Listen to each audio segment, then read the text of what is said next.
Hello friends, वेदना stories में आपका स्वागत है। मेरी आज की कहानी है काश उस रात। बस एक मेरा ही नहीं है कोई बॉयफ्रेंड, वरना तुम लोगों के लिए तो हर छुट्टी वाला दिन वैलेंटाइन डे होता होगा, है ना।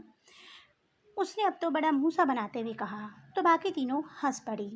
अवनी का कॉलेज का ये आखिरी साल था। बस फाइनल इम्तिहान को सिर्फ 3 माह बच रहे थे। फिर ये कॉलेज हॉस्टल से पीछा छूटेगा और घर पर आराम से खाना और आज़ादी से घूमना फिरना कर सकेगी। यही सोचकर अवनी बहुत खुश हो रही थी। यहाँ हॉस्टल में वार्डन मीनाक्षी मैडम बहुत ही स्ट्रिक्ट थी और हर लड़की को शक की निगाह से देखती रहती थी। कभी अगर अमित उससे मिलने भी आता तो वो उसे उसका बॉयफ्रेंड ही समझती थी। अवनी एक जिम्मेदार लड़की थी। बस कभी कभार उम्र की चंचलता और लापरवाही उस पर हावी हो जाती थी। सुन अवनी, मीनाक्षी मैडम तुझे बुला रही थी। अगर तू फ्री हो गई हो तो कॉलेज से उनसे मिल लेना जाकर। जैसे ही अवनी कॉलेज से हॉस्टल आई, उसकी रूममेट आरती ने उससे कहा, ओह माय गॉड, आज लास्ट पीरियड बंक करके वो जो पीरियड के आने का पेट दर्द बताकर दवाई लाने चली गई थी, कहीं मीनाक्षी मैम ने देख तो नहीं लिया, या जरूर उनकी खबरी कविता दी ने चुगली लगाई होगी। अवनी सबसे सीनियर बैच की प्रीफेक्ट थी और एक जिम्मेदार छात्रा भी, पर थोड़ी चंचल भी थी। बड़बड़ाते हुए और थोड़ा डरते हुए अवनी मीनाक्षी मैम के पास जब पहुंची तो वो फ़ोन पर किसी से बात कर रही थी। मैं आज ही शाम को आ रही हूँ माँ, आप बिल्कुल चिंता मत करो। मैम की आवाज़ रूंधी हुई थी और वो बहुत परेशान भी लग रही थी। जैसे ही उन्होंने अवनी को देखा, उसे बड़े ही प्यार से अपने पास बुलाकर बैठाया और फिर जो वो कह रही थी वो अवनी के लिए एकदम अप्रत्याशित था।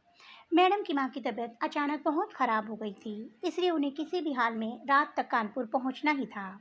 वैसे लखनऊ से कानपुर ज़्यादा दूर तो था नहीं, पर सबसे ज़रूरी बात यह थी कि आज मैडम की असिस्टेंट कविता मैम नहीं थी। वो सुबह सुबह आ जाएंगी और यूं अचानक एक रात के लिए हॉस्टल छोड़कर जाना थोड़ा रिस्की था। प्रिंसिपल मैम भी आउट ऑफ स्टेशन थी।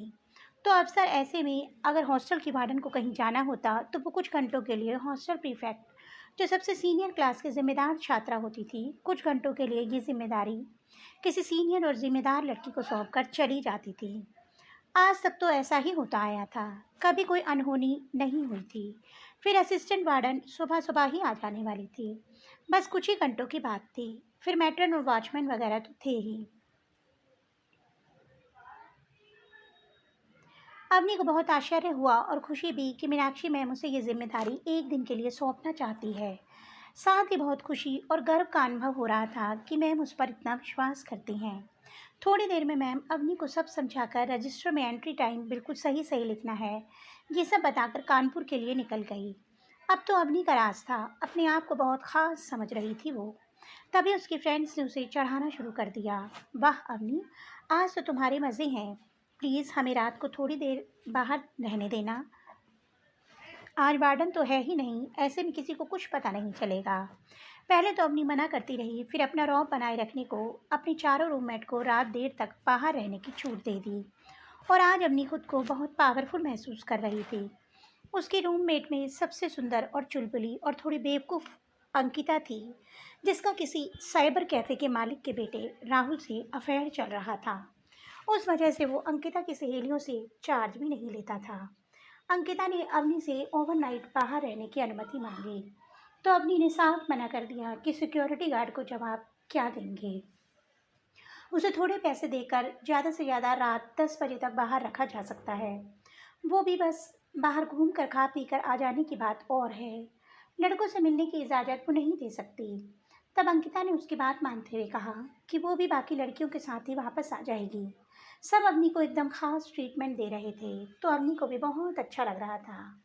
रात 10:30 बजने को आए। अवनी घबरा कर हॉस्टल गेट पर चली गई कि रूममेट अब तक आई क्यों नहीं। वो पूर्वांशी को फ़ोन लगा ही रही थी कि आरती, कंचन और पूर्वांशी आते हुए दिख गए, तो अवनी की जान में जान आ गई। पर उचक उचक कर देखने पर भी उसे अंकिता दिखाई नहीं दे रही थी। अवनी ने जब उनसे पूछा तो बाकी लड़कियों ने उनसे चुप रहने का इशारा किया। फिर रूम में आकर पूर्वा बोली, अंकिता ने अपने बॉयफ्रेंड राहुल को बुला लिया था। हमने बहुत समझाया पर नहीं मानी और राहुल के जिद करने पर उसके रूम पर चली गई। राहुल ने हमसे प्रॉमिस किया कि वो उसे 1 घंटे बाद हॉस्टल छोड़ जाएगा। तब वो लोग वापस आ गई। अब अवनी को फिक्र हुई। मैडम की डांट के डर से ज़्यादा उसे अपनी दोस्त अंकिता की चिंता हुई। उसने कई बार क्लास बंक करके अंकिता को राहुल के साथ घूमते हुए देखा था। उसे राहुल थोड़ा चालाक लगता था, पर कुछ बोलने पर अंकिता को बुरा लगता, इसलिए चुप रह जाती थी। पर आज तो अंकिता ने हद ही कर दी। कहीं और देर हुई और किसी तरह मीनाक्षी मैम को पता चल गया तो उनका विश्वास अवनी पर से उठ जाएगा। यही सोचकर अवनी लगातार अंकिता को लगातार फ़ोन लगा रही थी, पर अंकिता का फ़ोन लगातार स्विच ऑफ आ रहा था। उसे यूं परेशान देख उसकी रूममेट आरती ने कहा, अरे 2 दिन बाद वैलेंटाइन डे है, खामखा लवबर्ड्स को परेशान मत करो, अभी नहीं तो सुबह तक वो आ ही जाएगी।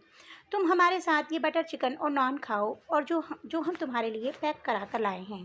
पर अंकिता की चिंता में अवनी से खाया भी नहीं गया, और वो रात में जब भी नींद खुलती अंकिता का फ़ोन ट्राई करती रही।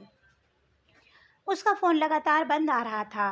बस सब मिलकर किसी तरह सुबह का इंतज़ार कर रहे थे कि कैसे भी अंकिता आ जाए, वरना उसके पहले अगर वार्डन आ गई तो उन्हें पता चल जाए तो। सोचकर ये सिहर उठी अवनी किसी तरह तैयार होकर कॉलेज गई। अंकिता का फ़ोन अब भी स्विच ऑफ आ रहा था। वार्डन का फ़ोन 2 बार आ चुका था कि सब ठीक है ना, वो शाम को 3 बजे तक लौट आएंगे। वार्डन के आने का टाइम हो रहा था। अंकिता का कोई पता नहीं चल रहा था। अवनी ने निश्चय किया कि किसी तरह हॉस्टल से बाहर जाकर राहुल के पास से अंकिता को ले आएगी और उसे बहुत खरी खोटी सुनाएगी। हद होती है लापरवाही की।